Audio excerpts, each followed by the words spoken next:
souhaitais remercier Adèle et Marc pour leur invitation et pour la préparation à ce webinaire et cet atelier. Donc, je suis Aurélie Coslédan. Pour me présenter brièvement, j'ai une vingtaine d'années d'expérience à l'international où j'ai pu occuper des postes de responsabilité commerciale sur l'exportation, au développement export principalement, en France, au Canada et aux États-Unis également. J'ai eu l'occasion de travailler dans différents secteurs d'activité, dans les cosmétiques, dans les logiciels, les bibliothèques numériques, l'industrie, la logistique, par exemple. Et très récemment, j'ai décidé d'entreprendre afin d'aligner mes valeurs personnelles avec mes ambitions professionnelles et donner plus de sens au business, faire bouger le monde dans le bon sens. C'est la raison pour laquelle j'ai créé la société Essentiel. Essentiel, c'est une société qui accompagne au niveau stratégique et opérationnel les PME et les startups à impact positif. Donc, l'idée aujourd'hui, c'est effectivement de vous présenter un petit peu mon expérience, mon expertise, sachant que vous n'êtes pas forcément expert dans le domaine du développement commercial à l'international, et d'échanger ensemble, que ce soit effectivement assez interactif. Donc, n'hésitez pas à poser vos questions dans le chat. Donc, j'ai quelques slides à vous partager, et notamment le plan pour vous expliquer un petit peu de quoi il s'agit. Donc, la première partie, ça va être effectivement vous aider à identifier donc, quelles sont les problématiques que vous pouvez avoir dans votre développement international, comment les résoudre, c'est-à-dire, dans un premier temps, bâtir une feuille de route stratégique, avec la définition donc, de la stratégie go-to-market, identifier les bons interlocuteurs selon les marchés stratégiques, ce qui n'est pas forcément évident à l'international quand on débute, comment maîtriser les bons outils et les bonnes pratiques. Et dans un second temps, nous verrons la partie animation. Une fois que vous avez un réseau établi, donc que ce soit de revendeurs ou de distributeurs, comment animer ce réseau de vente à l'international depuis la France, sachant qu'il n'est pas évident effectivement aujourd'hui de pouvoir manager à distance en période de crise notamment. Comment développer un partenariat solide avec de nouveaux partenaires et ensuite comment piloter cette relation sur du long terme. Voilà un petit peu le plan que je vous propose aujourd'hui. Donc n'hésitez pas à poser des questions, j'y répondrai avec plaisir. Donc, dans un premier temps, on va effectivement parler de la première partie, la feuille de route stratégique et la définition du go-to-market à l'export. On va essayer de simplifier aujourd'hui puisque j'ai un temps qui est assez court, donc on ne peut pas rentrer dans les détails de toutes les possibilités. Mais l'idée, effectivement, c'est de scinder un petit peu les stratégies en deux parties, vente directe et vente indirecte, et voir quels sont les avantages et les inconvénients pour chaque type de développement. Effectivement, dans un premier temps, il faut bâtir le business model, tout comme sur le marché domestique. À l'export, on va bâtir le business model et définir la rentabilité du réseau de vente, soit direct, soit indirect, avec une vision long terme pour votre organisation. On va, dans un premier temps, évaluer l'offre, évaluer le potentiel des marchés et adapter votre offre à l'international. Je reviendrai, mais ça, c'est vrai que c'est important. Effectivement, les Français pensent souvent qu'ils ont le meilleur produit du monde, qu'ils ont un produit parfait, un produit qui va s'adapter sur tous les marchés à l'export. Mais ça, en fait, ça n'existe pas. C'est-à-dire qu'il faut vraiment adapter son offre par rapport à la demande locale et sans arrêt ajuster son offre. Donc, nous le verrons plus tard. Donc, dans la stratégie de go-to-market, je ne vais pas rentrer dans les détails, mais il faut effectivement élaborer un business plan, souvent à 3 ans, qui définit pour chacun de vos produits la bonne stratégie de commercialisation entre les différents canaux de vente. Vous pouvez également choisir d'exporter une partie de votre gamme dans un premier temps peut-être et exporter ensuite l'ensemble de la gamme un peu plus tard ou peut-être l'ensemble de la gamme sur un marché test. Donc, on va commencer par choisir un petit peu son mode d'internationalisation. Et donc, ce que je vous propose, c'est de vous parler brièvement donc, de la vente directe et de la vente indirecte. Donc, dans un premier temps, la vente directe, qu'est-ce que c'est? C'est effectivement, vous êtes une société française basée en France pour la Oui, plupart. Aurélie, Oui, excuse-moi Aurélie, je ne sais pas si, est-ce que c'est, parce que là on a toujours la première planche qui est oui, à l'écran. C'est normal? Ok. oui, c'est normal. En Oh, fait, pardon, ok, excuse-moi. voilà. Non, non, en fait, je Je suis croyais que tu sur déroulais un des slides, j'étais juste, voilà, Non, c'est une bonne excuse-moi. question. En fait, j'ai pas voulu faire trop de diapos, donc j'en ai quelques-unes qui vont illustrer certains propos plutôt à la fin, en fait. Donc là, effectivement, je reste sur le plan. J'en suis au grand 1 Ok, ça sur la marche. stratégie go-to-market. Voilà. Donc, au niveau de la vente directe, effectivement, bah, qu'est-ce que c'est la vente directe? C'est vendre donc directement depuis la France, élaborer une stratégie, faire un diagnostic export, mener une étude de marché, communiquer, prospecter. Au niveau des avantages, les intérêts principaux de la vente directe sont les suivants. C'est la maîtrise de la commercialisation à l'export, c'est-à-dire que vous allez, en tant qu'entreprise française, pouvoir gérer votre image, gérer vos prix, gérer les messages principaux. C'est vous qui êtes vraiment maître de l'exportation. Dans les inconvénients ou les limites, c'est qu'en fait, on peut vite s'essouffler sur cette stratégie-là. C'est-à-dire qu'il faut employer les grands moyens, dédier, j'en reparlerai aussi par la suite, mais vraiment dédier les personnes habilitées et compétentes pour gérer ces actions-là. Donc, ça peut être vraiment, on peut s'essouffler sur la vente directe. C'est assez coûteux également. Et j'ai pu lire sur une source IFOP que 70% des entreprises qui se lancent à l'international en direct abandonnent la seconde année. Donc, c'est pour vous montrer à quel point il faut vraiment être préparé et ne pas se lancer dans l'export de façon trop hâtive. Ça, c'est la première partie, vente directe. Avantages, inconvénients. On peut parler maintenant du réseau indirect. Donc, la vente directe, ça peut être aussi, ça peut être considéré comme une étape d'une internationalisation un petit peu plus ambitieuse qui pourrait être implémentée par la suite. Au niveau du réseau indirect, brièvement, le réseau indirect, ça va être un réseau de revendeurs ou de distributeurs. Au niveau des différences, le revendeur va avoir une capacité un petit peu plus limitée sur sa capacité et sur ses actions à commercialiser vos produits à l'étranger. Le distributeur va vous représenter dans le pays en question et va souvent importer les produits. Si vous avez des produits physiques, il va les importer, il va s'occuper de toute la partie importation, commercialisation, animation sur le marché, animation commerciale et marketing sur le marché.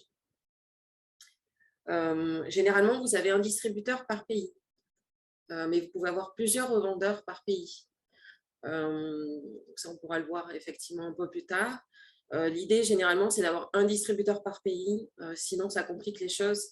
Après, on peut avoir plusieurs distributeurs sur des pays assez importants comme les US, par exemple, mais il va falloir bien penser à limiter en fait les zones d'action, soit par zone géographique, soit par protection de ligne, protection de projet.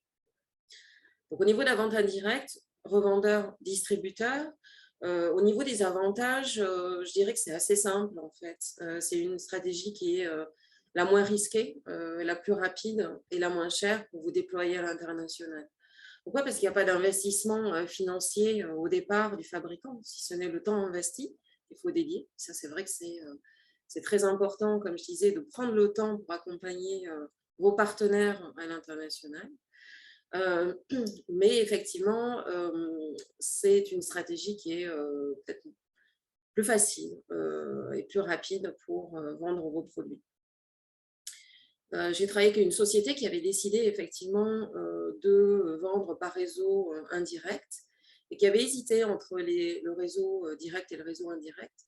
Et il faut savoir qu'en réseau indirect, effectivement, au niveau des coûts, ça implique aussi quand même des coûts, puisque vous allez lâcher une partie de votre marge, hein, clairement, pour ce réseau de distributeurs à l'international. Ça peut être 20% de votre marge, 30%, 40% en fonction des marchés sur lesquels vous travaillez. Mais cette marge, donc c'est une réduction, en fait, un pourcentage sur le prix public. Elle va permettre en fait à votre distributeur d'assurer la promotion, la commercialisation, l'installation et le service après-vente de vos produits à l'international. Au niveau des limites, je dirais qu'il y a certaines règles à suivre et une méthodologie également précise. Il faut être en capacité de mettre en pratique également la commercialisation avec le partenaire. Au niveau des limites, j'ai remarqué qu'on avait aussi une perte en fait d'informations. C'est-à-dire que quand vous travaillez avec un réseau de partenaires, c'est en fait le distributeur sur place qui va vous représenter et qui est proche de votre client final. Et en tant que fabricant, en tant qu'exportateur principal, mon conseil serait de vous dire de rester très proche de l'utilisateur final, de votre client final. C'est-à-dire que quand vous êtes en réseau indirect, vous avez deux clients finalement. Vous avez votre réseau de distributeurs. Le distributeur peut être votre client principal. Mais il ne faut jamais oublier les clients finaux, qui sont les clients de vos clients et qui ont une idée précise des attentes des consommateurs sur le marché en question. Il faut s'adapter effectivement et considérer comme chaque pays comme un pays à part entière. Par exemple, je vais essayer de vous donner des exemples au fur et à mesure de cette présentation. Si vous travaillez avec un Italien, il va falloir lui préparer une liste de prix qui va appeler rabatté. Il faut toujours faire des rabattés aux Italiens. Ils se sentent considérés, donc il faut partir avec un prix public plutôt élevé et faire un rabatté, c'est-à-dire une réduction spécifique pour le marché italien. Voilà, le rabatté en Italie, c'est quelque chose d'important. Donc, il faut trouver l'équilibre en fait entre le développement direct, le développement indirect, la part de l'export par rapport à vos ventes domestiques sur le marché français. Tout est une question d'équilibre, comme souvent dans la vie. Au niveau du budget également, il faut arriver à quantifier l'effort que vous souhaitez mettre. Qu'est-ce que je vais vendre également? C'est des questions qu'on va se poser. Qu'est-ce que je vais vendre? Est-ce que je vais vendre une partie de ma gamme, l'ensemble de ma gamme? Est-ce que je vais vendre uniquement de l'hardware, du software? Dans quel pays? On va avoir des stratégies qui vont être complètement différentes en fonction des réponses qui vont être apportées. Au niveau du plan, donc je suis toujours sur la partie 1 avec le grand B. Si vous n'avez pas de questions particulières, je vais continuer. Je vais traiter de la façon dont on peut aborder, comment identifier les bons interlocuteurs selon vos marchés stratégiques. Donc, ce qui est important, c'est définir la typologie du réseau de partenaires que vous souhaitez mettre en place en adéquation avec votre offre et établir une cartographie en fait, de vos marchés stratégiques. On va en déduire quel serait votre distributeur modèle. Voilà. On va chercher au départ, quand on cherche à se développer, on va identifier des distributeurs et pour cela, on va utiliser des critères de sélection. Je dirais que le premier critère capital, qui est pour moi vraiment capital, c'est la motivation. Il faut arriver à juger en fait la motivation de votre partenaire. Si vous avez un distributeur potentiel ou un revendeur potentiel qui se présente à vous, que vous allez identifier, il faut vraiment savoir s'il a envie de vendre votre produit. Et sans cette envie-là, il a beau avoir le meilleur profil, malheureusement, il ne vendra pas votre produit ou il ne le vendra pas suffisamment en fait, par rapport à la hauteur de vos attentes, de vos ambitions. Donc, la motivation, je pense que c'est vraiment un facteur clé de succès et c'est un critère important dans la détermination de votre nouveau partenaire. Ensuite, au niveau de la facilité de l'accès au marché, vous allez étudier la façon dont le partenaire est présent à l'international, comment il couvre le territoire. Est-ce qu'il a un staff dédié avec un service commercial dédié, un service marketing, un service support? Ce qui est important, c'est vraiment de considérer la taille de marché. Je vais vous donner un exemple. Une entreprise qui veut, par exemple, se développer aux États-Unis. Alors, on sait tous que les États-Unis, c'est un énorme pays avec énormément de cultures différentes à l'intérieur des États en fonction, effectivement, des villes et des États. Si je prends l'exemple du Texas, juste pour mettre les choses en perspective, si vous regardez un petit peu la surface géographique du Texas, ça correspond à la surface de la France. Donc, c'est vrai que les États-Unis, bah, c'est un grand pays. Et non seulement c'est un grand pays, mais il faut aussi l'adresser peut-être par État. Prendre en compte aussi les décalages horaires. Hein. Vous avez différentes time zones sur les États-Unis. Donc, ça, c'est important depuis la France de se projeter et de se dire, voilà, comment je vais adresser le marché et tenir compte des spécificités locales. Lorsqu'on travaille avec des clients qui sont des clients publics, institutions publiques, on travaille avec des appels d'offres publics, je ne sais pas si ça vous arrive déjà. Ce qui est important, c'est regarder effectivement la stabilité économique et politique du pays. Par exemple, si on veut travailler avec le Chili ou la Bolivie, on va être confronté à des lenteurs administratives qui sont, je peux vous l'affirmer, beaucoup plus longues que les lenteurs françaises, qui au demeurant peuvent paraître très très longues.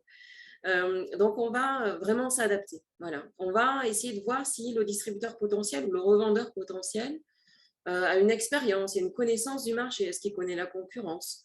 Est-ce qu'il a mis en place déjà des démarches de certification? Et puis, la situation financière. Ça, c'est très important. Situation financière de l'entreprise. Est-ce que l'entreprise est en croissance? Ne pas oublier de se couvrir contre le risque de non-paiement en tant qu'entreprise française. Comment on va les identifier? Là, je ne vais rien vous apprendre. Effectivement, on va travailler. Alors, autrefois, avant la crise, on rencontrait des clients, des distributeurs potentiels, des revendeurs potentiels sur les salons spécialisés. Aujourd'hui, ça peut être des salons digitaux ou des salons effectivement physiques. On va travailler effectivement sur des contacts LinkedIn, des contacts entrants, des gens qui vous sollicitent sur votre site Internet. Et on va faire des recherches également sur Internet. Voilà un petit peu comment on peut identifier les bons interlocuteurs. Au niveau de… Donc là, je suis bâtir la feuille de route stratégique grand C. Je regarde l'heure, c'est bon. On va maîtriser, donc comment maîtriser les bons outils, les bonnes pratiques. Comme je l'ai dit, il faut vraiment organiser et dimensionner votre équipe en France pour adresser les marchés. Alors, ce qui veut dire, c'est soit embaucher une personne qui va être dédiée et qui va gérer cette croissance, la croissance de votre entreprise à l'international, ou travailler avec des personnes spécialisées qui ont l'expertise pour vous apporter des solutions à vos problématiques. Donc, ça va être un prestataire spécialisé. J'imagine que vous connaissez déjà toutes les structures qui sont en place au niveau de la région et au niveau également de France Export. Vous avez, je vous le rappelle, la possibilité d'utiliser des chèques relance export qui vous permettent en fait d'être remboursé à hauteur de 50% de certaines dépenses éligibles pour vous accompagner à l'export. Donc ça, c'est quelque chose qui peut être proposé. Ne pas l'oublier, c'est un programme qui va s'arrêter avant la fin de l'année, donc profitez-en. Utilisez ces prestations d'accompagnement spécialisées, individuelles ou collectives, que France Export vous propose. Vous avez également des accompagnements au niveau des VIE. Voilà, on peut en reparler également. J'ai fait un VIE ici. C'est un très bon tremplin pour les jeunes aujourd'hui et ça peut vous permettre de développer votre action à l'international à moindre coût, puisque là aussi, il y a énormément d'avantages qui sont proposés au niveau national. Donc, je dirais qu'il faut, dans un premier temps, vraiment être attentif aux demandes. C'est-à-dire que dès que vous avez une demande entrante d'un client potentiel, d'un distributeur potentiel, il va falloir vraiment être très réactif. Quand on travaille avec les États-Unis, par exemple, je parle beaucoup des États-Unis parce que j'ai cette expertise-là, mais un Américain attend une réponse de votre part sous 24 heures. Si vous ne répondez pas sous 24 heures, il pense que vous n'existez plus. Donc, il faut être vraiment structuré pour être très réactif et répondre aux demandes rapidement. Ça, c'est très important. Donc là, je vais vous donner quelques petits conseils, petits tips, quelques exemples voilà, d'expériences que j'ai pu rencontrer au fil du temps et qui, effectivement, permettent de comprendre certaines choses. Au niveau des challenges à relever, vous allez avoir certaines difficultés que vous allez rencontrer. Dans un premier temps, je vais vous conseiller d'étudier les personas de vos clients. Donc ça, c'est quelque chose que vous avez dû faire, j'imagine, pour le marché français, le marché domestique. Il faut le faire aussi, il faut prendre le temps vraiment de le faire pour l'international. Vous allez étudier quel est votre client cible, donc ce qu'on appelle les personas, quelles sont ses motivations. Il peut y avoir des motivations qui vont être différentes en fonction des pays. Ça, c'est vraiment très important. Les motivations vont changer en fonction des pays, effectivement. Donc, par exemple, l'Inde va se baser sur le prix. Si vous vendez aujourd'hui votre solution en Inde, les Indiens vont regarder le prix, ils ne vont pas regarder la qualité. La qualité, elle est vraiment très importante pour les Allemands, par exemple. On parle de Dutch Qualität, mais c'est vraiment ça. Il va falloir vraiment mettre en avant les qualités de vos produits pour le marché allemand, parce qu'ils ne vous feront aucun cadeau. Il faut avoir des compétences internationales de savoir-être aussi, puisque vous êtes confronté à différentes cultures. Un Chinois, par exemple, ne dit jamais non. Donc, ça, c'est pratique de travailler avec quelqu'un qui ne dit jamais non. Mais dans la pratique, en fait, il faut savoir que les Chinois ne disent jamais non, mais ça peut être un oui. Donc, il faut arriver à comprendre vraiment ce que veut dire l'autre. Il faut arriver à percer aussi les caractéristiques des personnes avec qui vous parlez et les communautés. Je pense par exemple aux Mormons. J'ai travaillé avec des Mormons, ils sont alors assez présents aux États-Unis. Les Mormons ne boivent jamais de café ou d'excitant, donc il ne faut pas leur proposer un coca ou un cocktail à la fin de la réunion parce qu'ils vont refuser, puis vous allez les mettre vraiment mal à l'aise. Les Américains du Sud vont avoir une notion du temps qui va être complètement différente de la nôtre. Donc, ils vont commencer les réunions en retard, ils vont vous répondre en retard, mais ça ne veut pas dire qu'ils ne sont pas intéressés par vos produits. Donc, il faut vraiment s'adapter constamment. Les Indiens aussi peuvent revenir en arrière sur une décision commerciale. Même une fois que le contrat est signé, ils vont pouvoir décider de faire autrement, tout simplement. Je pense qu'il ne faut pas hésiter à leur demander carrément. Est-ce qu'on se comprend? Voilà, j'ai ce produit-là à proposer. Est-ce que vous comprenez ce que j'ai à vendre? Est-ce que vous avez des questions? Est-ce que finalement ça match? Parce que des fois, on se rend compte qu'on ne se comprend pas. Ça arrive déjà sur le marché français. Alors à l'international, dans une autre langue, imaginez-vous, on peut avoir des problèmes de compréhension, de traduction, des problèmes linguistiques, mais des problèmes également de compréhension en fait. Je partage avec vous cette expérience que j'ai eue avec un distributeur mexicain qui voulait que je lui envoie une facture avant même que la marchandise soit envoyée. Et là, c'est vrai qu'on se demande pourquoi, en fait, parce qu'en France, on n'a pas le droit d'envoyer une facture si on n'envoie pas la marchandise. Mais en fait, dans certains pays, ça peut être différent. Et donc, c'est la raison pour laquelle il faut vraiment sans cesse s'ajuster. Aurélie, il y a une question. Oui. Est-ce qu'il y a des critères pour évaluer la réputation d'un distributeur? Par exemple, est-ce que toi, tu pourrais conseiller des tips Pour évaluer l'évaluation de la réputation d'un distributeur, par exemple? Alors, la réputation, c'est effectivement, c'est pas évident parce qu'à l'export, on n'est pas forcément, comment dire, on connaît pas tous les marchés, on connaît pas tous les clients. On peut se renseigner déjà effectivement sur Internet. Moi, je dirais vraiment une des réponses, ça serait de contacter un des clients ou un des clients potentiels directement, un client final, un utilisateur final, pour savoir s'il connaît cette entreprise, si cette entreprise est connue sur le marché, si elle a bonne réputation. Voilà, déjà, ça peut être une piste. On peut aussi sur Internet, effectivement, se renseigner, voir si l'entreprise a des avis plutôt favorables ou défavorables. Il y a différentes façons, mais je dirais quelque chose qui marche bien, c'est vraiment solliciter le client final et savoir si l'entreprise est connue, si le client a déjà travaillé avec cette entreprise et qu'est-ce qu'il en pense.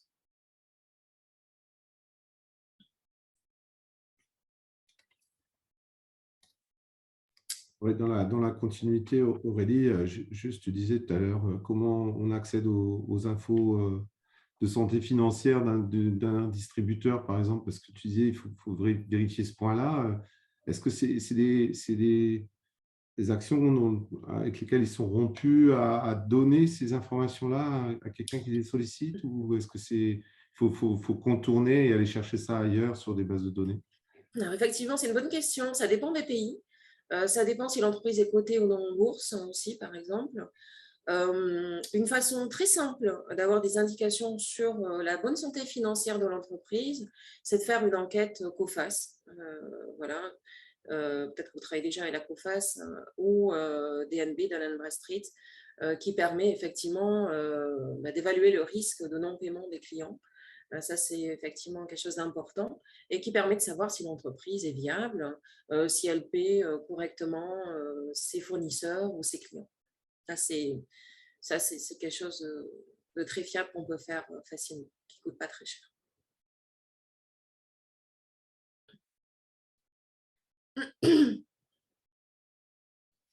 Au niveau des difficultés, donc, il y a la difficulté qui peut se poser, c'est effectivement répliquer les mêmes techniques d'approche sur différents marchés. Comme je l'ai dit, c'est vrai que les marchés sont différents, donc il faut vraiment adapter son offre au marché. Il ne faut pas dupliquer les mêmes techniques d'approche. En fait. Garder un contact régulier également, ça c'est vraiment la clé, je dirais. Pourquoi? Parce que vos clients, vos distributeurs vont vous oublier à l'export, tout simplement. Tout simplement parce que ils ont leurs exigences quotidiennes hein, en tant qu'entrepreneur ou directeur de société. Ils vont avoir les problématiques qu'ont tous les directeurs à gérer au quotidien. Et du fait de l'éloignement que vous avez avec eux, donc l'éloignement physique, ils peuvent vous oublier ou en tout cas ne pas valoriser votre offre par rapport à d'autres produits qu'ils vendent.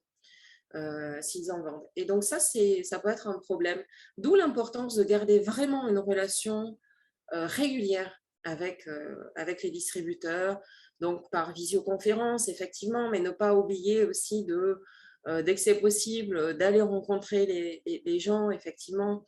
On parlait tout à l'heure de la relation humaine, elle est capitale, surtout à l'export, c'est-à-dire que vous allez bâtir une relation de confiance. Comment vous allez bâtir cette relation? C'est en créant du lien. Et en créant du lien à l'export, c'est également rencontrer les gens, faire des visios, mais aussi aller à la rencontre physique des gens, échanger, construire une relation, c'est aussi ça. Au niveau des pièges à éviter, les pièges que j'ai pu connaître dans le passé, il y a, on parlait tout à l'heure de terminologie linguistique.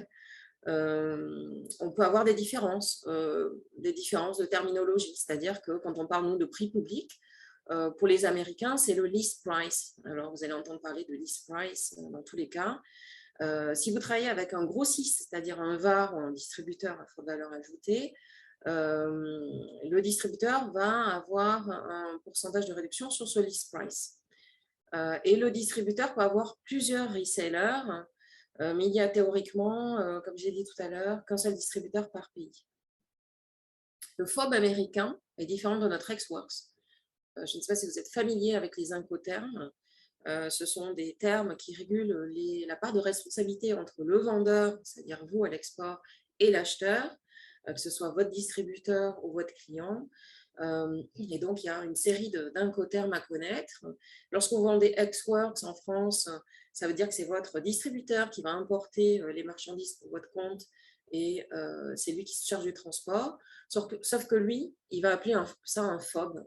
Les Américains appellent un FOB américain qui est équivalent de notre ex-works. Donc voilà, il y a des particularités à connaître comme ça qui sont quand même importantes. Faites attention également quand on a trop peu de confiance, effectivement, on peut être copié. Ça nous est arrivé d'être copié par par des Russes notamment. Voilà, il faut aussi se protéger à l'export avec des brevets, etc., quand on peut. Ne pas négliger l'aspect support et après-vente de vos produits. J'en ai pas parlé, mais ça, c'est très, très important. Il faut avoir un staff dédié sur l'après-vente et le support. Comme je disais, les clients vont vous appeler. Si vous n'avez personne qui répond par chat, par email, ça va être un problème. Et en fonction des cultures, les clients sont très sensibles à la réactivité que vous pouvez avoir au niveau de votre support technique. Voilà, je vais enchaîner sur la partie 2 rapidement. Animer et engager son réseau de vente à l'international, comment manager à distance en période de crise. Effectivement, c'est toute la question. C'est-à-dire qu'aujourd'hui, avec la crise, beaucoup de choses vont changer. On a moins de contacts physiques, on multiplie les contacts téléphoniques, visio. Mais comme je disais tout à l'heure, il faut quand même garder le contact le plus possible, physiquement également. On va réinventer le marketing aussi. On va travailler dans des salons virtuels, on va générer des leads, on va travailler sur l'inbound marketing pour essayer de générer des leads entrants le plus possible. Et c'est la raison pour laquelle il est aussi important, à mon sens, de se diversifier au niveau de votre export. Ne pas mettre tous les œufs dans le même panier, comme on dit, c'est-à-dire pouvoir exporter sur différentes zones à l'export et différentes gammes.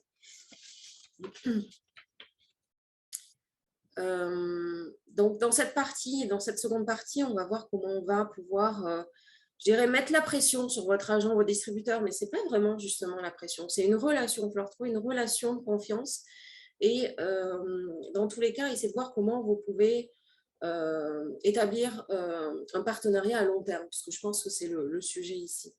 La première année, quand vous travaillez avec un nouveau distributeur, il va falloir négocier, obtenir l'accord de l'un de l'autre, ne pas imposer ses idées. Ça, je pense que c'est important en tant qu'exportateur. Il va falloir écouter, être à l'écoute et définir ensemble des engagements réciproques avec un contrat de distribution.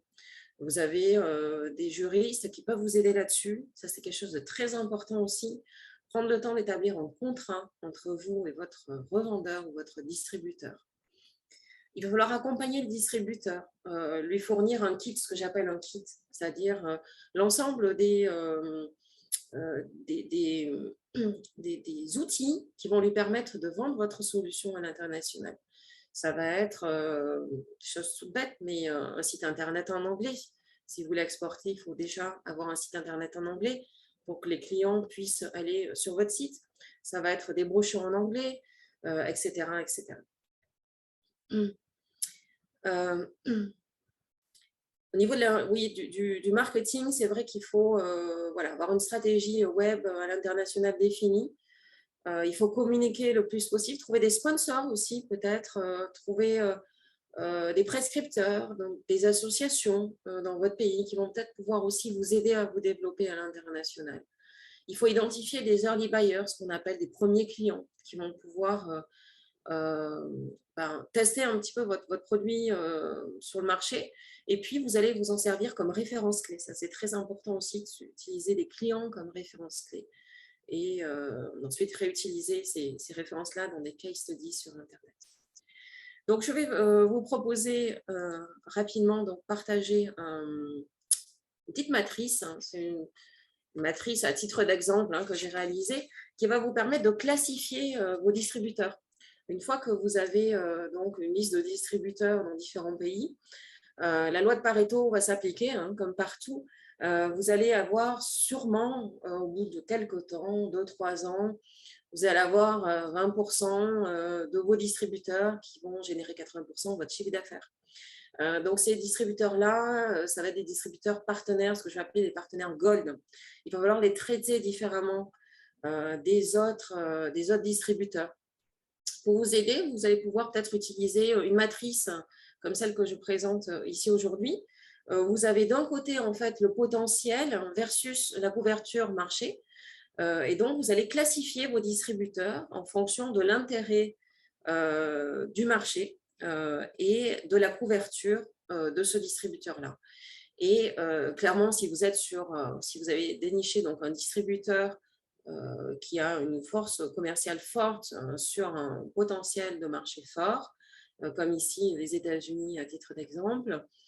Voilà, il va falloir accompagner ce distributeur, il va falloir vraiment l'accompagner. Et puis, il faudra peut-être travailler sur d'autres canaux qui ont peut-être une couverture de marché un peu plus faible, avec un potentiel de marché fort. Voilà. Ça vous permet un petit peu de hiérarchiser vos axes de développement. Si je reviens donc à notre plan, chapitre 2, nous sommes maintenant sur le chapitre B, développer un partenariat solide. Une fois que vous avez quelques distributeurs, il va falloir développer un partenariat et définir une pratique commerciale.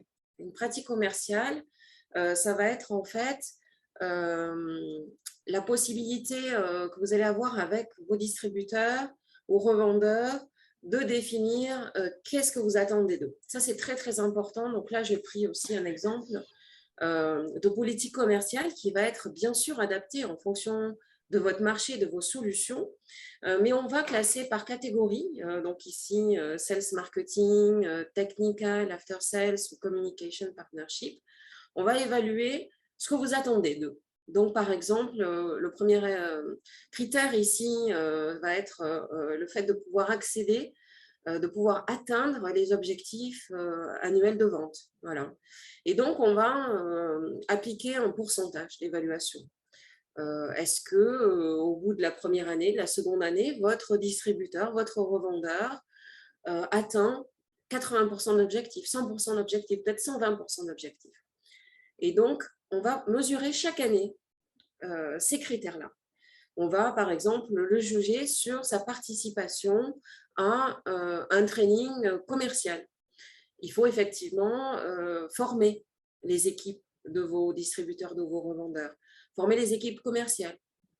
Donc ça va être la capacité, les faire venir sur Bordeaux, j'ai oublié de le préciser, mais c'est vrai qu'on a la chance d'habiter dans une région, Bordeaux, ou que ce soit le sud-ouest, qui est très attractif. Et les clients adorent venir vous voir, et les distributeurs aussi. Et donc, ça peut aussi être un moyen de lier en fait la relation et de développer la relation. Et je pense qu'il est important effectivement de former des équipes commerciales ou techniques. Donc ça va être effectivement des critères qu'on va pouvoir poser en début d'année, en début de relation en fait avec les distributeurs, et mesurer à la fin de l'année, savoir si ils ont atteint ou pas leur objectif, hein, tout simplement. On va également, en dehors de cette politique commerciale, formaliser des business reviews. Effectivement,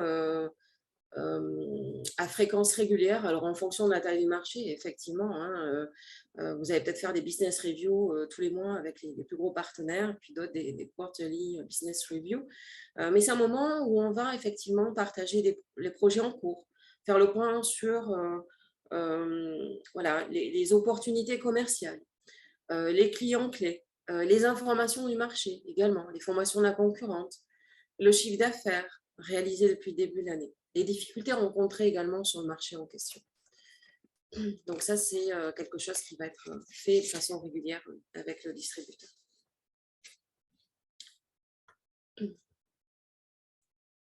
J'arrive bientôt à la fin de la présentation, puisque j'en suis au pilotage. Une fois que vous avez défini les règles du partenariat solide, vous allez mettre en place des actions de pilotage qui vont vous permettre de développer en fait la relation commerciale sur du long terme. Donc pour finir, j'ai préparé effectivement un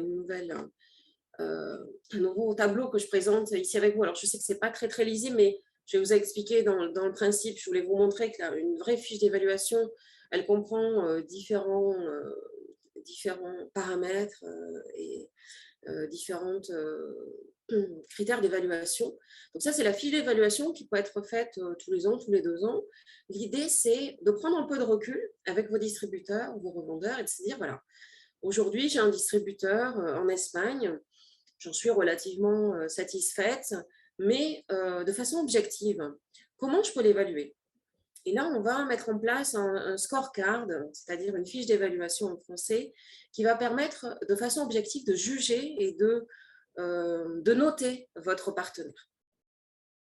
Donc là, je l'ai décomposé aussi sous différentes catégories. Sales et marketing, technique, after sales, communication, internal communication et staff.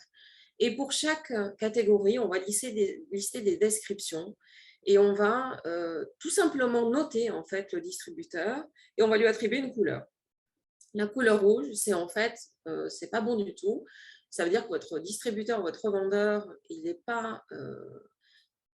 n'a pas atteint en fait l'objectif qui était demandé.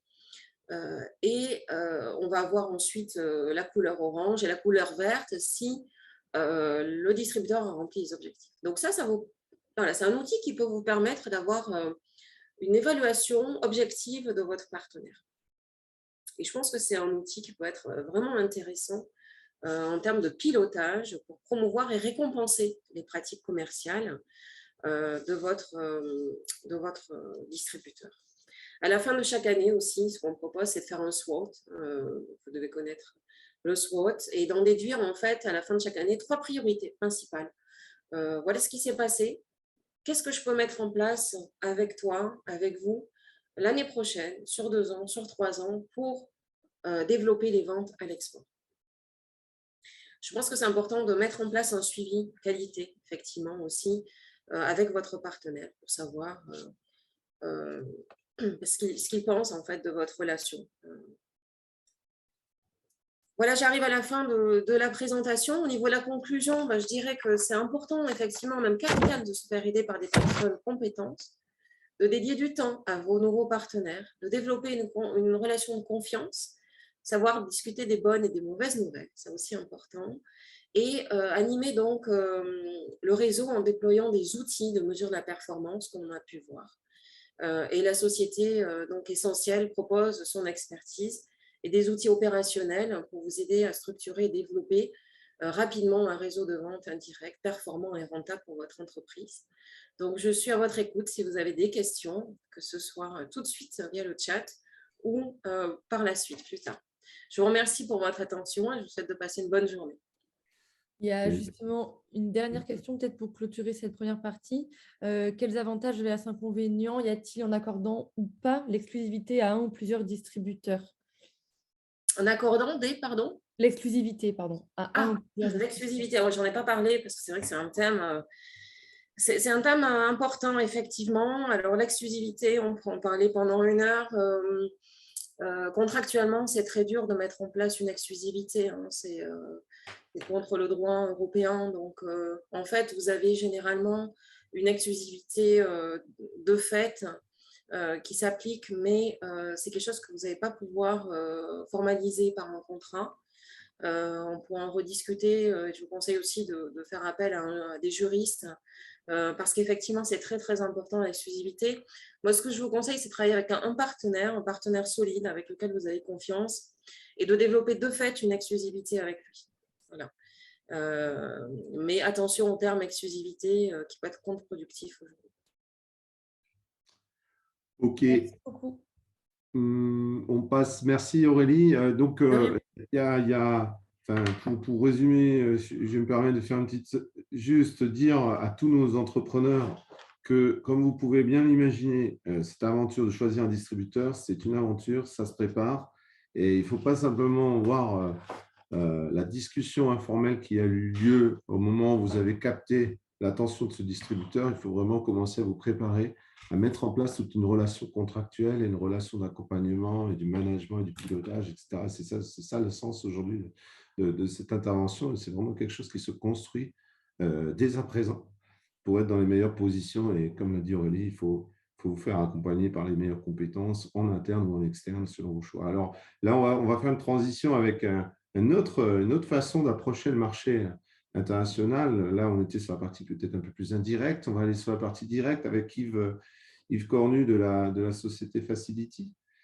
Yves, tu vas pouvoir te présenter et puis enchaîner du coup sur un petit peu tes recommandations, justement comment aujourd'hui vous avez fait le choix, notamment sur le Japon, d'ouvrir une filiale Comment tu pilotes, toi qui es directeur marketing et international de la société? Merci. Bonjour, bonjour à tous. Oui, donc Yves Cornu, je suis donc là à 2 titres, on va dire. Je suis vice-président des conseils au commerce extérieur de la France pour la Nouvelle-Aquitaine. Donc, je vais rapidement vous dire qui nous sommes. Et puis, je suis également le directeur général de Facility et le CEO de notre filiale japonaise. J'ai 55 ans, donc je suis un jeune start-upper. J'ai fait toute ma carrière à l'international dans un domaine qui n'a rien à voir avec celui dans lequel j'évolue aujourd'hui, puisque j'ai fait toute ma carrière dans l'industrie du textile. J'ai notamment, parmi les différentes expériences internationales, ouvert le bureau d'achat de Kia en Chine au siècle dernier, au millénaire dernier, dans les années 1990. J'ai dirigé ensuite des usines de tissage de soieries pour la haute couture et nous exportions 80% de notre production, dont une grande partie vers la Chine. On vendait du tissu aux Chinois, ce qui est quand même assez peu courant. Et puis, donc, depuis une quinzaine d'années, je suis conseiller au commerce extérieur de la France. Donc, les conseillers au commerce extérieur de la France sommes partenaires avec Sirena, avec l'ensemble des technopoles de la région de Nouvelle-Aquitaine. En quelques mots, qui sommes-nous? Nous sommes des chefs d'entreprise qui avons une expérience internationale. Nous avons été nommés conseillers de commerce extérieur de la France par décret du Premier ministre. Donc, c'est reconnu par l'État. Nous faisons partie de la Team France Export. La seule différence avec des gens comme Business France ou d'autres, que nous sommes bénévoles. Nous sommes là pour vous donner accès à notre réseau, puisque les conseillers au commerce extérieur sont présents dans tous les pays du monde. On est à peu près 4000 dans le monde entier. Et donc, on est là pour vous aider, pour répondre à vos questions, vous mettre en relation, vous mettre en réseau de façon tout à fait bénévole, puisque nous sommes tous actifs ou anciens actifs au niveau international. Donc, on a 4 missions qui nous sont dévolues par le pouvoir public. Le premier, c'est le conseil au pouvoir public. Donc, on leur remonte la réalité du terrain, puisqu'on sait tous parfois que les pouvoirs publics sont un petit peu déconnectés de ce qui se passe dans la vraie vie. On est là pour apporter un appui aux entreprises, c'est ce qui peut vous intéresser aujourd'hui. Donc, vous avez une entreprise qui cherche à exporter des tonneaux faits en Corrèze vers l'Argentine. On peut vous mettre en relation avec un CCE en Argentine qui est spécialisé dans le milieu du vin et voilà, créer des liens comme ça. On est là aussi pour pouvoir promouvoir l'attractivité de la région Nouvelle-Aquitaine à l'international. Et puis, un dernier point, on est là pour apporter des formations aux jeunes dans le domaine international. Donc, on intervient énormément dans l'ensemble des régions, enfin des lycées ou dans l'enseignement supérieur dans la région. On a une structure donc internationale. Au niveau régional, on est environ 150 répartis sur l'ensemble des départements, bien sûr avec un cœur à Bordeaux avec le regroupement des 3 régions. Et puis, voilà, fin de la parenthèse, mais on est là pour vous aider. Si vous avez des questions, n'hésitez pas à nous contacter. Alors, Facility est une start-up donc, qui est basée à Limoges.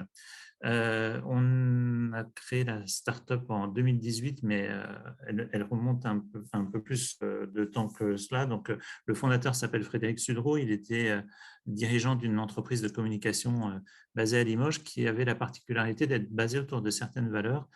La première valeur, c'est le respect de l'environnement. Donc, IT Communication, cette agence de com, a été une des premières agences de com françaises certifiées ISO 14001.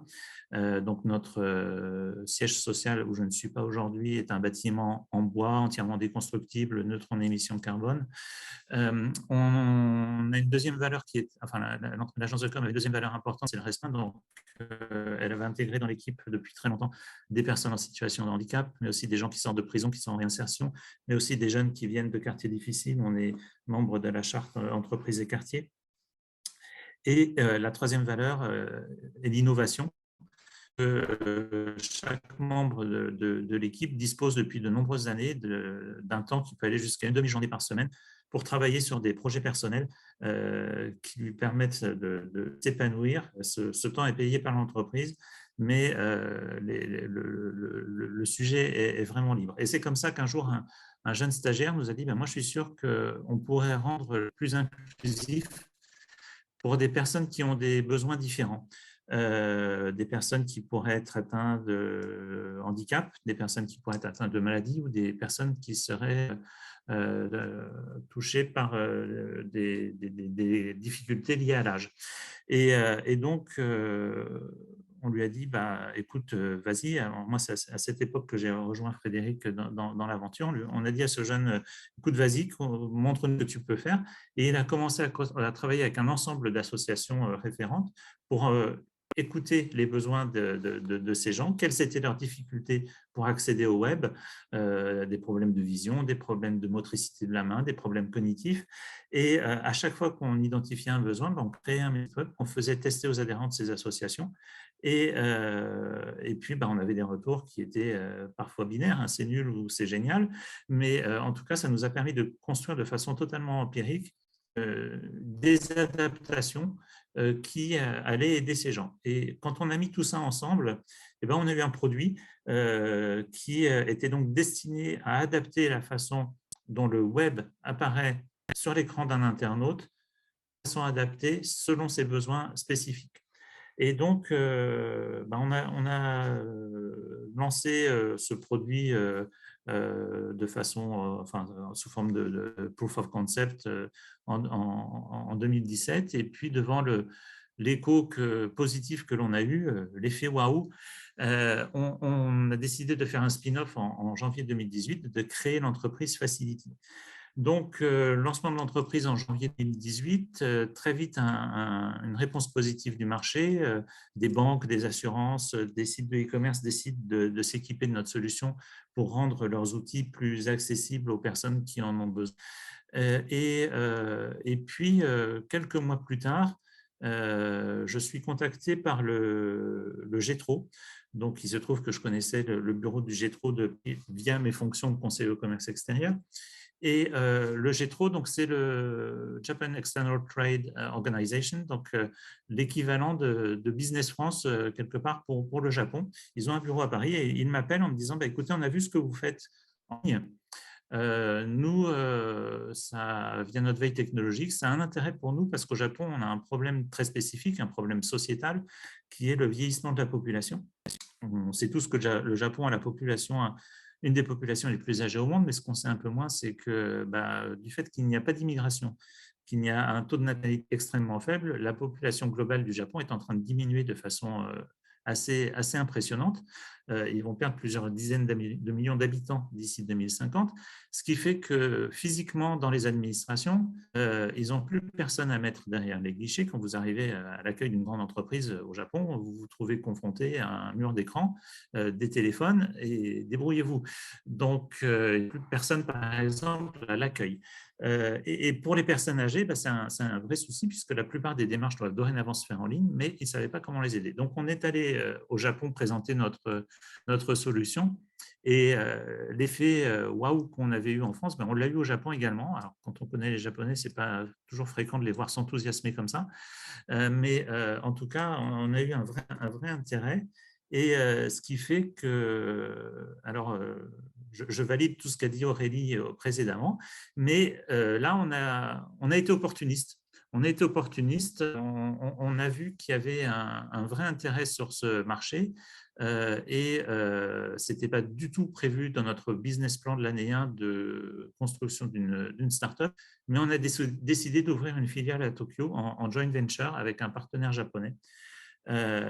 Et donc, en septembre 2019, donc moins d'un an après le lancement de Facility, on avait ouvert la filiale à Tokyo.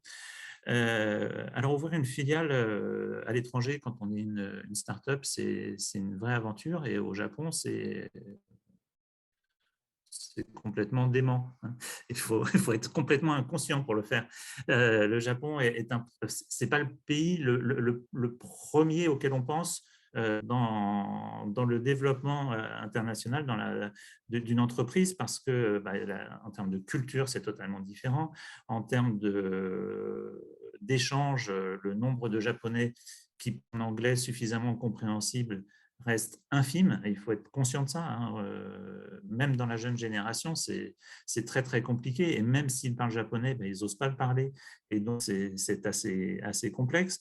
Les lois n'ont rien à voir avec les nôtres, la structure d'une entreprise n'a rien à voir avec les nôtres, mais on a décidé d'y aller, et puis on a été accompagné pour faire cela par différents acteurs, donc le GETRO,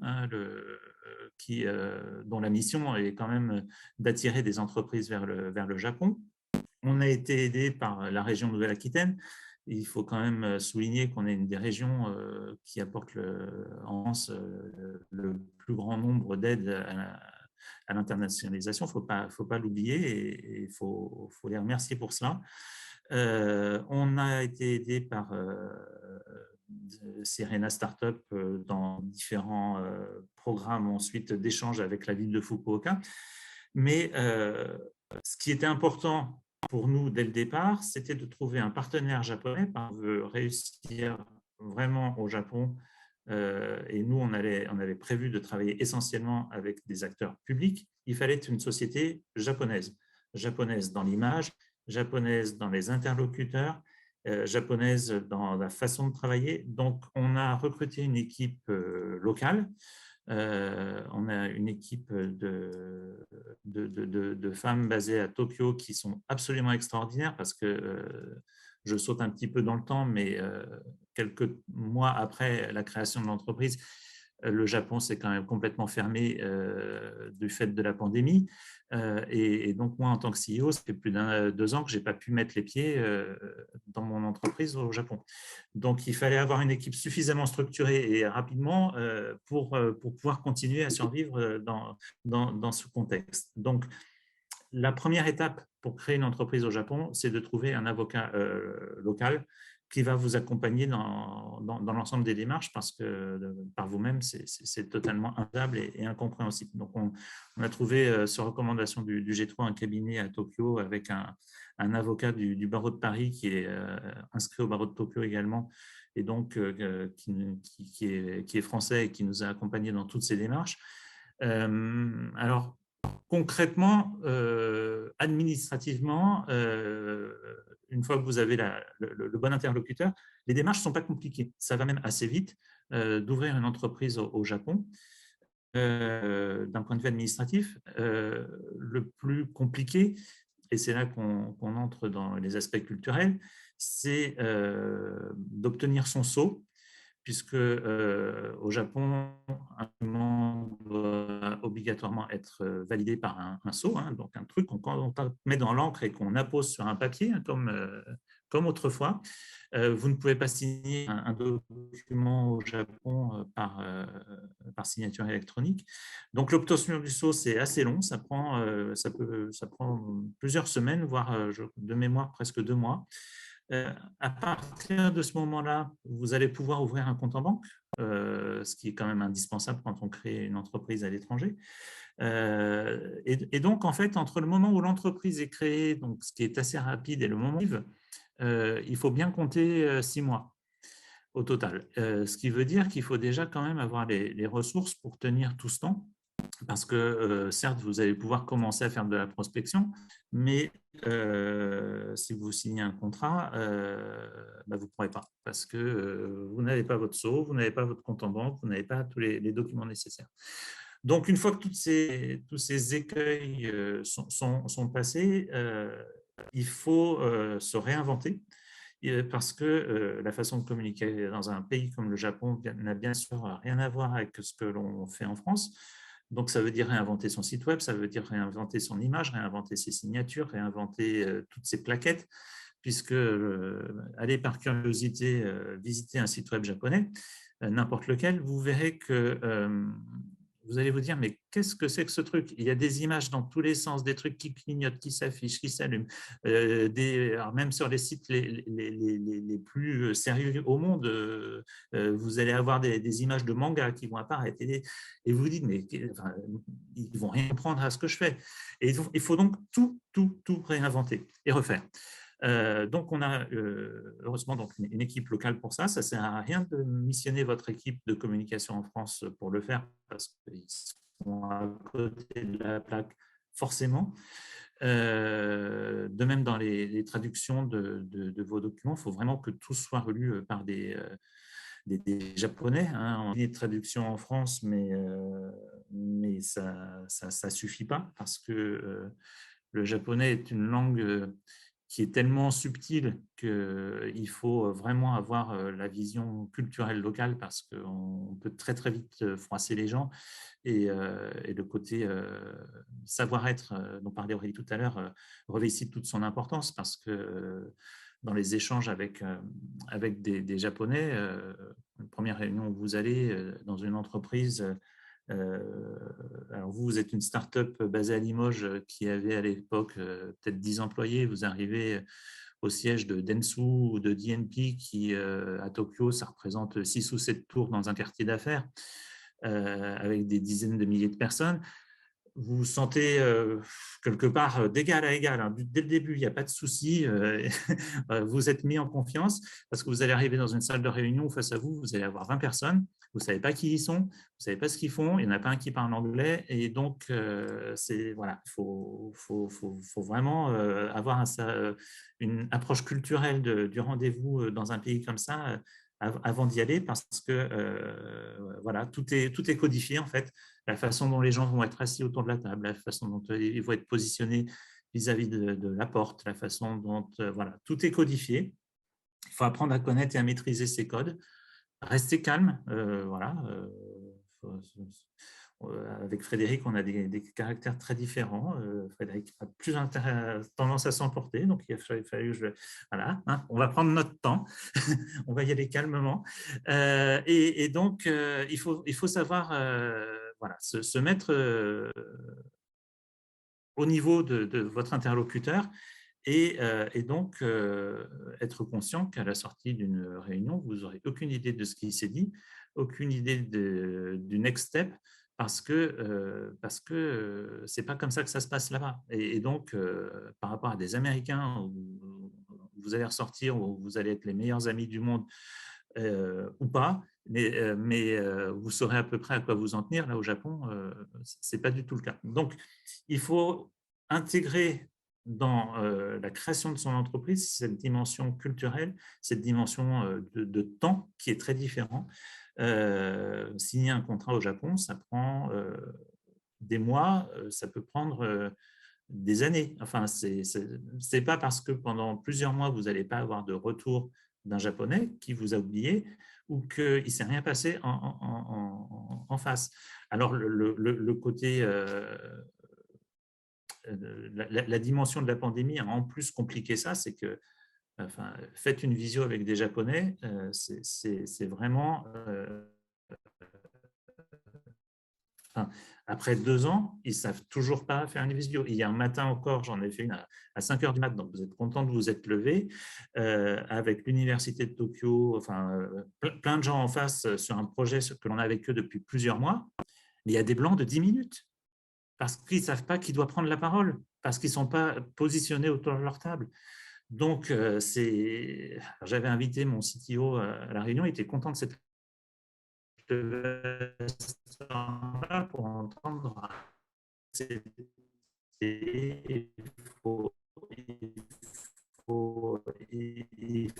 mais le côté culturel est primordial, le côté temps, le côté adaptation, et donc il faut savoir jongler tout ça. Néanmoins, nous, bon, ça fait maintenant donc 3 ans que la société existe là-bas. On a quand même réussi à équiper la ville de Tokyo.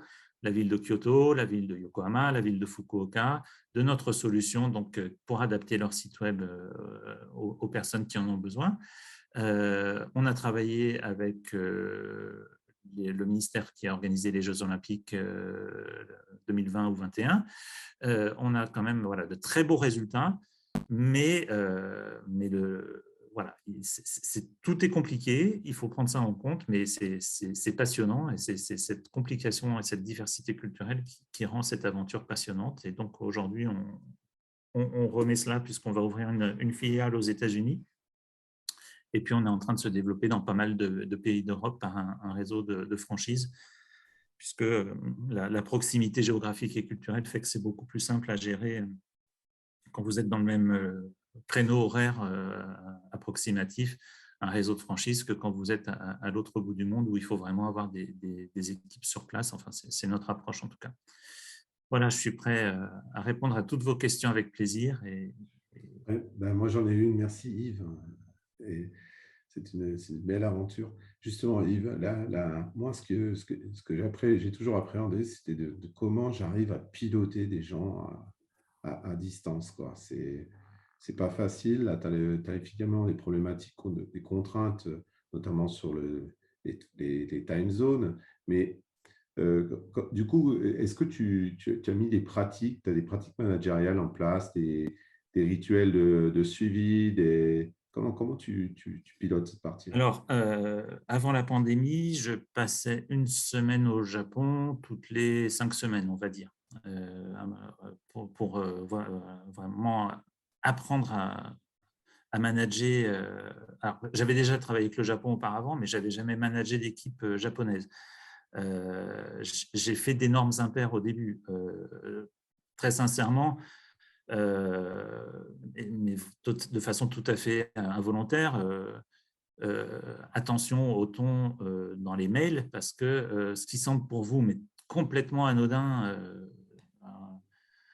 dans les échanges en anglais que j'avais avec eux, leur dire je ne suis pas d'accord, on ne fait pas comme ça. Mais j'ai eu une personne en face, quand elle a reçu ce mail, elle a quasiment donné sa démission. Enfin, elle est partie presque en dépression nerveuse. Donc, il faut faire très, très attention déjà de s'acculturer, nous, pour comprendre comment les manager, parce qu'on ne manage pas une équipe internationale comme une équipe en France. Donc, premièrement, j'ai passé beaucoup de temps là-bas. Malheureusement, ça s'est interrompu en mars 2020. Donc, il a fallu mettre en moyen de communiquer. Donc déjà, moi, j'ai la chance d'avoir une équipe formidable qui est là-bas vraiment dédiée au projet et qui croit à fond et qui se donne vraiment beaucoup de mal. Donc, ça veut dire que ma responsable commerciale, j'ai avec elle au moins 2 points par semaine, 2 visios d'1 heure toutes les semaines. Parce qu'elle est toute seule là-bas. Donc, il faut, quand on a commencé donc, ce rythme des visios en mars 2020, je ne comprenais pas un mot de ce qu'elle me disait en anglais. Enfin, c'était catastrophique, quoi, parce que si face à face, on arrive à se comprendre, par écrit, on y arrive à peu près. En visio, c'était dramatique dans le live. Donc, de son propre fait, elle prend depuis 2 ans maintenant des cours d'anglais tous les jours, de façon volontaire. Et aujourd'hui, on arrive à communiquer de façon à peu près fluide, on va dire, dans une visio. Donc, apprendre à travailler, si vous voulez que votre équipe locale s'approprie le projet, que ce soit vous qui vous adaptiez à leur façon de travailler. On ne peut pas en plus leur imposer notre façon de travailler à la française. Au Japon, il faut prendre aussi cette dimension. C'est moi qui leur ai signifié que je ne répondais plus à aucun mail entre 22h et 8h le lendemain matin. Sinon, je recevais des mails toute la nuit parce qu'ils me disaient « Oui, mais toi, tu travailles. » Oui, mais tu ne vas pas travailler H24 parce qu'on n'est pas dans la même zone horaire. Donc, il faut vraiment mettre en place des règles. Et ça leur arrive encore de m'écrire des heures improbables parce que le japonais n'arrête jamais de travailler. mais je ne réponds pas volontairement parce que voilà, si on n'édicte pas ce genre de règles, on ne peut pas aller plus loin. Donc, vraiment, créer une relation où c'est vous qui vous adaptez à eux, mais en mettant quand même des limites. Et puis, bah, ça reste avant tout une relation humaine. Donc, il faut les engager, il faut leur mettre des incentives, il faut, encore une fois, ce sont aujourd'hui, dans ce cas précis, des gens qui se sont retrouvés tout seuls, donc à gérer les relations avec la banque, parce que moi, je ne peux pas y aller, je ne peux pas signer un document à distance, à générer les relations avec le comptable. Enfin, ce n'est pas leur job, mais on a su créer ce lien qui fait qu'aujourd'hui, Sawako, qui pilote la filiale là-bas, elle sait très bien que dès qu'on peut aller plus vite et plus loin, elle va prendre la direction de la filiale. Et enfin, voilà, il faut aussi leur donner des perspectives. Mais pour moi, dans le management, c'est à vous de vous adapter aux spécificités locales et pas le contraire. Ok. Moi, je peux témoigner un petit peu parce que moi, j'étais de l'autre côté. J'étais une filiale pour une entreprise américaine. Et ce que vient de dire Yves est extrêmement important parce que pour l'avoir subi, entre guillemets, c'est vrai que quand on a une communication à distance, la distance fait qu'on va utiliser des outils numériques pour communiquer beaucoup. Et finalement, il y a un caractère hyper impersonnel qui est dans la relation, et surtout quand on communique en anglais, parce que quand on parle en français, on sait mettre de l'émotion dans ce qu'on va dire. Quand on parle en anglais, enfin, je pense que si vous êtes comme moi, en général, je suis très direct et je prends très peu de pincettes. Et cette partie-là est extrêmement compliquée parce qu'on surinterprète des mails, on sous-interprète aussi parfois. Et cette partie-là est à appréhender quand on a une relation de management à distance. C'est très juste parce que je l'ai vécu et je peux vous dire que ce n'est pas facile quand on est aussi une filiale. Ce qui est important, est-ce que tu peux, sauf si c'est un élément confidentiel, enfin, où tu ne veux pas partager, moi j'aimerais me rendre compte un petit peu de ce que ça représente en termes de chiffres, un petit peu cette filiale que vous avez, pour pouvoir aussi pour comprendre ce qu'il faut mettre sur la table, entre guillemets, en moyens financiers pour y aller. Parce que comme tu as dit, c'est 6 mois de traversée du désert entre le moment où tu crées ton premier peut-être contrat signé avec un client, c'est 6 mois. Donc, c'est 6 mois de cash dépensé. Tu peux nous donner quelques chiffres comme ça, juste pour qu'on se Oui, alors, donne l'idée de ce que ça représente. pour créer la filiale, donc avec notre partenaire japonais, on a mis chacun 100 000 € sur la table de cash pour que l'entreprise puisse survivre ses premiers mois. Aujourd'hui, le budget de la filiale, on est autour de… Alors, on n'a plus actuellement on a arrêté d'avoir un bureau physique pendant le temps de la pandémie parce que ça ne servait à rien, tout le monde est en remote, donc on a juste des places dans des coworking, ça nous suffit pour le moment. La filiale, on est autour quand même de 100 000 € parce que les salaires sont quand même assez importants. On a vraiment réduit au minimum le temps de la… Non, on était à 100 000 l'année dernière, on doit être à 150 000 cette année à peu près de budget de fonctionnement. Et puis, en termes de chiffre d'affaires, on doit être aujourd'hui autour de 200 000 € de chiffre sur le Japon.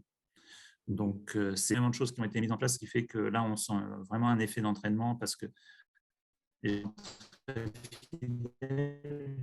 Donc, une fois qu'ils ont confiance en vous, les choses s'enchaînent de façon assez importante. Et puis là, aujourd'hui, on est en train de travailler avec le gouvernement japonais sur l'équipement de sites web du gouvernement. Donc ça va nous donner une visibilité énorme et on s'attend à ce que l'année exercice se termine fin mars en France, et au Japon, c'est la norme. Les exercices se terminent fin mars, donc on estime que cette prochaine, on devrait largement doubler notre chiffre d'affaires au Japon. Mais ce n'est pas anodin, c'est clair, ce n'est pas anodin. Ouais, c'est donc c'est donc quand même. Alors, ce qui est en plus appréhendé, moi, il faut aussi. Alors, évidemment, les deux exemples, Aurélie comme Yves, sont des expériences dans la relation B2B, hein, on va dire B2B2C, hein, si je puis dire aussi pour toi, Yves. Donc, il y a une, comme vous l'avez dit aussi, c'est une attention particulière à la communication et au marketing et à s'intéresser à la façon au consommateur finalement qu'on va cibler. Pour Yves, il y a un aspect digital, donc c'est une solution digitale. Donc quand on est aujourd'hui dans la tech, on se dit finalement, moi, si je développe une solution digitale, ça veut dire que nécessairement je suis ouvert au monde et nécessairement je vais exporter, sauf que ça va s'accompagner systématiquement, je pense, d'une structuration business autour, même si on pourrait considérer que les serveurs sont en France et que le back-office est en France, n'empêche qu'il y aura toujours à un moment donné besoin d'une relation locale. Et donc là, vous avez eu pas mal d'exemples. Je pense qu'il faut profiter des quelques minutes et je remercie Yves parce qu'actuellement, sa communication est difficile, mais il est en Autriche, il négocie Non, il est à l'ONU, alors peut-être qu'il est en négociation avec certains, mais… Non, j'interviens dans une conférence à l'ONU cet après-midi et donc je suis dans ma chambre d'hôtel, c'est pas top. Mais bon. Voilà. Allez, on a quelques minutes pour des questions. Profitez-en. Vous avez deux personnes qui ont vécu le terrain. Donc, c'est maintenant qu'il faut vous poser des questions. Moi, j'ai vu dans l'assistance beaucoup de start-upers certains start-upers étaient au CES. Là, et pour les avoir côtoyés, j'ai vu qu'ils avaient pas mal d'intérêt manifesté par des distributeurs, des importateurs, etc. Donc, profitez-en parce que l'enjeu, il est maintenant pour vous. Convertir ces leads et faire des choix, décider de quel type de distribution. Donc, n'hésitez pas. Mes collègues aussi, si vous avez des questions, il nous reste quelques minutes, une dizaine de minutes, ou alors on va clore la session selon votre appétence.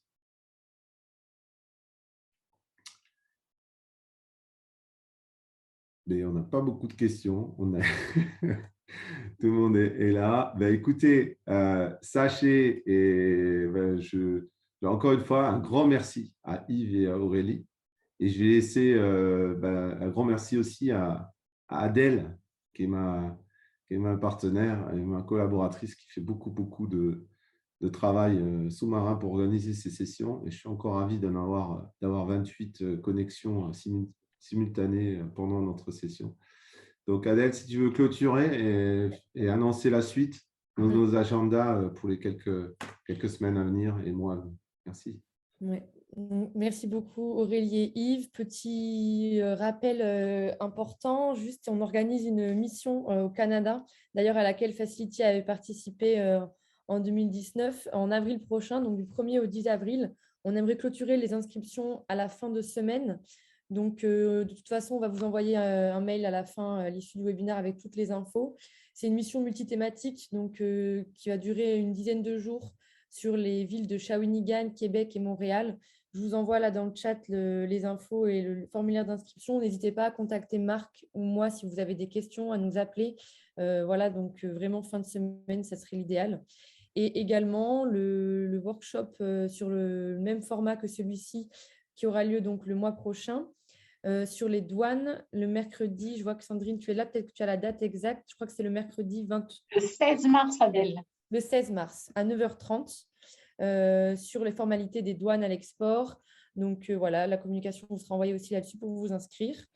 Merci encore. N'hésitez pas si vous avez des questions et je pense qu'on peut clôturer la session. Il y avait une question. J'ai Gidas qui a posé une question. Est-ce que l'un d'entre vous aurait quelques conseils à donner pour le marché canadien, alors je crois que Yves, ça fait quelques années que vous galérez un peu pour trouver un bon distributeur au Canada. Peut-être ton rétex, vas-y, donne-nous un petit peu ce rétex compliqué là en ce moment. Et Aurélie, si tu peux compléter. Alors, le Canada, effectivement, ça fait plein de fois qu'on y croit et plein de fois que ça plante. Donc, c'est un marché où vraiment on a beaucoup de galères. Je sais pas, j'arrive pas à analyser vraiment les raisons. Effectivement, on s'en est un petit peu désintéressé. Du coup, on se focalise sur les États-Unis, mais très, très compliqué de trouver un partenaire fiable dans le temps sur le Canada, en tout cas en ce qui nous concerne, malgré vraiment de super contacts, notamment grâce à la mission que vous aviez organisée. Mais bon, non, pour l'instant, on n'y arrive pas. Aurélie, Si je peux peut-être compléter, effectivement, le marché canadien, c'est un marché un peu particulier. On pense qu'il est facile, mais il n'est pas si facile d'accès que ça. Je pense que ce qu'il faut garder à l'esprit, c'est que le marché canadien, en termes de potentiel marché, ça représente environ 10% du marché américain, états-unien. Donc, voilà, ça remet un peu les choses en perspective. À savoir aussi que le marché canadien, c'est un peu... il y a plusieurs time zones comme les États-Unis et vous avez 3 pôles en fait d'activité. Donc la partie francophone québécoise avec essentiellement Montréal et un petit peu Québec. Donc ça, c'est la partie plus facile d'approche, je dirais, pour nous, puisqu'il y a effectivement des échanges aussi entre Bordeaux, Québec et puis pas mal d'initiatives au Canada. Donc de par aussi le fait que ce soit un pays francophone sur cette partie-là, ça facilite beaucoup les choses. Ensuite, vous avez Toronto qui est un petit peu au centre. Là, c'est vraiment très anglophone. Et la troisième partie du marché canadien va se situer sur la partie Colombie-Britannique, Vancouver, qui représente aussi, voilà, disons, un petit quart du marché canadien. Mais je pense que voilà, ce qui est important de garder à l'esprit, c'est que les Canadiens sont différents des Américains. Ils leur ressemblent beaucoup, mais ils ont quand même leurs particularités. Et que je pense que voilà, il faut prendre tous ces critères en compte. Mais moi, c'est vrai que j'aime bien travailler avec les Canadiens parce que j'aime bien leur état d'esprit. Et ils sont parfois un peu plus proches que nous, que les Américains. Ils ont une sensibilité qui peut être similaire. Donc, c'est assez agréable de travailler avec eux. Hassan qui nous demande si c'est vrai que tu l'as dit tout à l'heure, Aurélie, les États-Unis, c'est un grand pays. C'est très grand. Et un État à l'échelle de comparaison, un État américain comme le Texas, là, effectivement, c'est la surface de la France, c'est peut-être la population de la France aussi, je ne sais pas. Mais donc, la question, c'est est-ce qu'il faut un seul distributeur ou plusieurs distributeurs? That's the good question. Qu'est-ce que vous en pensez? Oui, ça dépend effectivement quelles sont les ambitions, je dirais, de la société aux États-Unis. C'est un peu, ça dépend des types de solutions. C'est des solutions aussi hardware, software, ça dépend si c'est une niche de marché. Il y a pas mal de facteurs qui rentrent en compte. En ce qui me concerne, dans un premier temps, je conseillerais de trouver un seul distributeur américain ou alors plusieurs revendeurs. Mais dans tous les cas, la problématique d'avoir 2 distributeurs sur une zone, comme je disais tout à l'heure, c'est qu'il faut tout compartimenter. Il y a des collisions potentielles entre les projets, puisque si vous donnez la distribution à à 2 sociétés, la question c'est de savoir comment elles vont se partager le territoire sans se marcher dessus et sans qu'il y ait de problématiques autres à moyen terme. Donc, c'est une bonne question. Ça dépend vraiment de la situation. Je pense que dans un premier temps, un distributeur, ça suffit. Par contre, il faut qu'il soit localisé de façon stratégique au niveau géographique. Voilà. Yves, toi, tu as des recommandations sur ça? Alors, nous, on a encore une fois choisi l'option de s'implanter physiquement, donc on va le faire sur la côte Est. Par contre, il faut être conscient de... Alors, les États-Unis, c'est effectivement immense. Votre produit, quel qu'il soit, n'a peut-être pas sa place partout. Donc, il faut peut-être ne pas avoir l'ambition d'attaquer les États-Unis, mais de se focaliser sur la zone de percée. Donc, nous, pour l'instant, on prend l'option d'avoir quelqu'un uniquement sur la côte Est, où sont basés notamment toutes les années de sièges de grands groupes, mais on n'a pas du tout pour ambition d'aller démarcher la Californie depuis New York, parce que ce n'est pas gérable en termes de coûts, en termes de culture. C'est aussi deux cultures assez différentes. Donc, non, on se focalise côté est. Ouais. Je pense un seul lycée. Sur les recommandations, effectivement, les États-Unis, il y a quelque chose qui est assez marquant aussi, c'est qu'on a des vrais centres, des vrais pôles, je dirais, de compétences ou de filières suivant certains États. Donc, c'est vraiment, il y a une géographie l'économie est souvent liée à une géographie. Donc, il y a un aspect qu'il faut analyser sur ça, se disant, est-ce que ma zone d'intérêt, où sont mes consommateurs, est-ce qu'elle se situe à Atlanta, est-ce qu'elle se situe à l'ouest, à l'est, etc. Et peut-être prendre prioritairement la zone qui vous présente le plus fort potentiel et d'aller là-bas se chercher ce distributeur, ce partenaire ou s'implanter. Comme l'a dit Yves, si toi c'est à l'est, Hassan, ça peut peut-être être à Los Angeles. Ça va dépendre vraiment de vos produits et où sont situés vos consommateurs. Après, de commencer par un seul distributeur pour avoir travaillé aussi avec une boîte américaine, nous, on était basé dans le Montana. On rayonnait très facilement, finalement, les États-Unis. On peut voyager partout en peu de temps, même s'il y a des time zones différentes. Mais l'Américain, le commercial, il est habitué. Il est habitué à partir le dimanche pour aller rencontrer son client le lundi, contrairement à ce que nous, on va peut-être faire. Et donc, voilà, choisir une zone, commencer par un État, s'implanter là-bas, creuser au maximum le sillon commercial que vous avez sur les potentiels de cet État, et puis ensuite, après, naturellement, étendre vers d'autres États. Puis après c'est à voir, c'est en fonction de la volumétrie. C'est sûr que si à un moment donné, volumétrie, marché, ça va dépendre aussi de ça. Peut-être que vous pouvez segmenter aussi la distribution sur certains secteurs. L'un s'occupera de tel secteur industriel, l'autre d'un autre secteur industriel. Comme ça, les boundaries, les frontières d'intérêt business seront plus clarifiées. Culture américaine aussi, hein. Tu l'as dit, Yves, l'Est des États-Unis, c'est très européanisé. L'Ouest des États-Unis, c'est américain, très américain. Voilà. Bon, est-ce qu'il y a d'autres questions? Sinon, on va clôturer et on va vous remercier tous. On va vous souhaiter une bonne journée. Et merci encore à nos intervenants. Merci à toutes les technopoles de vous être mobilisés.